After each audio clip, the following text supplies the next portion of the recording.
My name is Ian, and this is my big brother Aiden, and we're at South Whidbey Elementary School here on beautiful Whidbey Island in Langley, Washington. Today is January 14th, 2014, and it's very cold outside.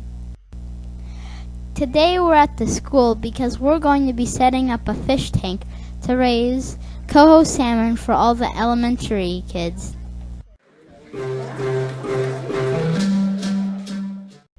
Part of the challenge in setting up an aquarium like this to hatch and grow young salmon is to make sure it matches the natural environment in terms of water temperature and quality. The chiller helps to cool the water in the aquarium, the thermostat helps maintain that cool temperature, the air bubblers add oxygen, and a filtration system helps make sure that the water is clean.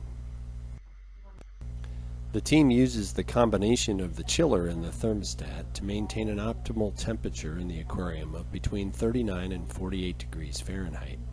The team will attempt to match the temperature of the water in the aquarium to that of the various streams where the young salmon will be released. This will give the salmon a better shot at survival in the wild. Once the various components of the aquarium have been assembled, it is time to fill the aquarium with water. It will take some time to achieve the proper temperature and to make sure the water is clean enough for the salmon to hatch and grow. Once the aquarium is full, it's time to add some gravel, check the equipment, and go get some salmon eggs.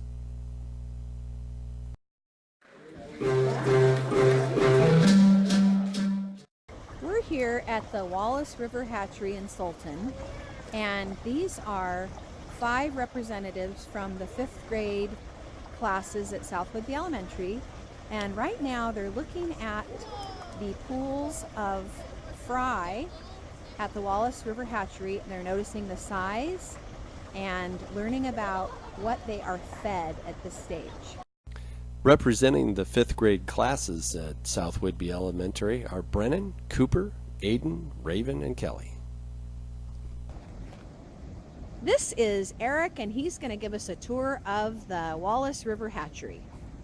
Alright, so this here is May Creek. This supplies us with our water for this side of the facility, our incubation room, and our 10 raceways that we have here. We also have this weir here, and we can trap our adults. We trap our summer Chinook program and our coho program. Coho is what you guys will be raising, the eggs that you guys will be getting.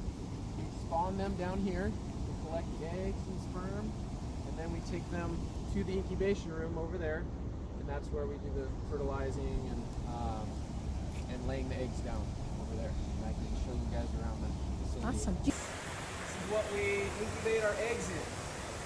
So we have this tray here, with a little water in there. And then we have a tray sitting inside of that. Oops, sorry about that.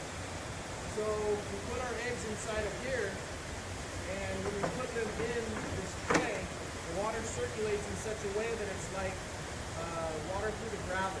Kind of upwells underneath of them and kind of rolls them around. It gives them fresh, oxygenated water. It's dirty, you might get a little wet.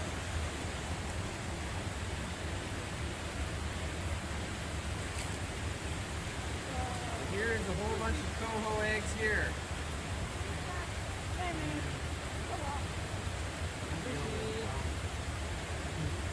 Take you guys in the incubation room here. I have some eggs laid out for you, and we can maybe you'll be able to see the little eyes. You see the little eyeball in there, and you see a little white line. That's their spine, kind of curved around inside of there. So this is the stage where we call them eyed up. You can see the little eyeballs. And then we know if they're a good egg or not. Because if they don't have any eyes, they're not a good egg. They probably didn't get fertilized. Oh. You see, they also have, they're pretty big in their belly. They still have a big yolk sac. So that means they don't need to eat food yet because they're still getting nutrition from that yolk sac. So what you'll want to do after your fish hatch is when they're up and swimming up in your tank, every couple days maybe you can take a little scoop, put them in a jar, and pull them up. When you start seeing almost all of the fish in the jar being completely closed. We call it buttoned up. It's like a zipper, you know, it's nice and clean and closed. Then they're ready to start eating. Little baby. Eric brings the students their own salmon eggs. There's about 250 of them in there, and it's time to get back to South Whidbey Island and get them in the aquarium.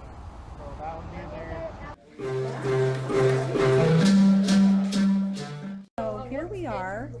We are taking the salmon eggs and Raven, the eyed eggs, here they are, and we are putting them into the salmon tank. So Raven's going to get a few, and then Kelly's going to drop hers.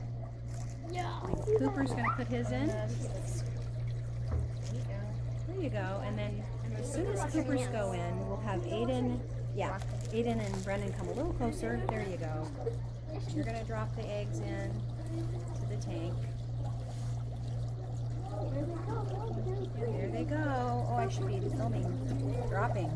And then Brennan's. Just go ahead and maybe put the rest. Salmon eggs. Oh my god, Very they feel like cool. little baby grapes. It's Yeah. creepy. Okay, we get a shot of your hand. Looks good. Okay, I'm dropping them in. Fake salmon eggs?